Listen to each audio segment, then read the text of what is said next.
Bonjour à tous, on se retrouve toujours sur une vidéo pour apprendre à résoudre des systèmes différentiels et on va essayer de résoudre ce système. Tout d'abord, transformons-le en équation matricielle. J'ai transformé mon équation sous la forme d'une équation matricielle. Maintenant, je vais m'intéresser un petit peu plus près à cette matrice qui s'appelle C. Première chose, on pourrait essayer de voir est-ce que cette matrice est diagonalisable pour se ramener à un cas que l'on connaît. Calculons le polynôme caractéristique de C. Tout calcul fait, on remarque que le polynôme caractéristique de C est en fait moins x-1 au cube. C'est-à-dire que la seule valeur propre, c'est 1 et elle est de multiplicité 3. Notre matrice n'étant pas égale à l'identité, la matrice n'est pas diagonalisable. Si elle était diagonalisable, ça veut dire que dans une bonne base, elle ressemblerait à l'identité.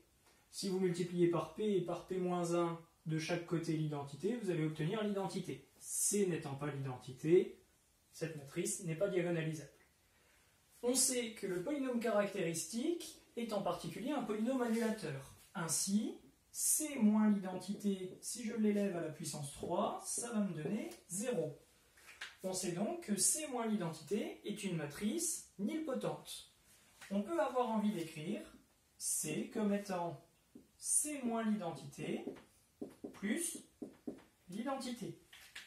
Ainsi, C moins l'identité est une matrice nilpotente, l'identité est une matrice plus que diagonalisable, elle est même diagonale.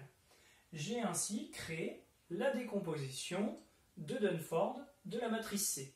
Et calculons l'exponentielle de t fois c. L'exponentielle de t fois c est égale à l'exponentielle de ceci.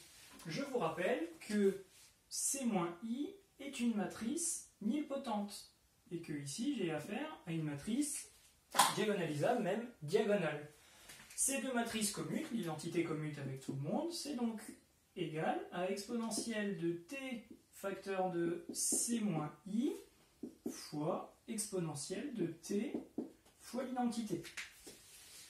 Calculons exponentielle de t facteur de c moins i. Pour ça, déterminons exactement la puissance à partir de laquelle c moins i est égal à 0. La matrice c moins i, c'est la matrice C à qui j'ai enlevé une fois l'identité. J'obtiens donc ceci. Je vais calculer, pour commencer, son carré. Je remarque que c moins i élevé au carré donne 0. En particulier, c moins i est une matrice nilpotente d'ordre 2. Ainsi, je peux calculer maintenant exponentielle de t facteur de c moins i. J'ai déjà fait le calcul dans une vidéo précédente, c'est l'identité plus t facteur de c moins i. Et on obtient cette matrice. Reste maintenant à calculer exponentielle de t fois l'identité. Pour calculer l'exponentielle de t fois l'identité, ça revient en fait à avoir une matrice diagonale avec sur la diagonale que des exponentielles de t. Pour conclure, et pour obtenir l'exponentielle de t fois c, qui est ce que je cherchais, il faut que je multiplie les deux matrices que je viens d'obtenir. J'obtiens que l'exponentielle de t fois la matrice C est égale à cette matrice. Si je veux la forme de x, y et z, il faut que je prenne cette matrice et que je la multiplie par un vecteur au hasard que je vais appeler A, B, C, où A, B, C représentent des constantes réelles. C'est parti! Dans ce cas, on trouve que les fonctions x, y et z sont respectivement égales à chacune de ces lignes.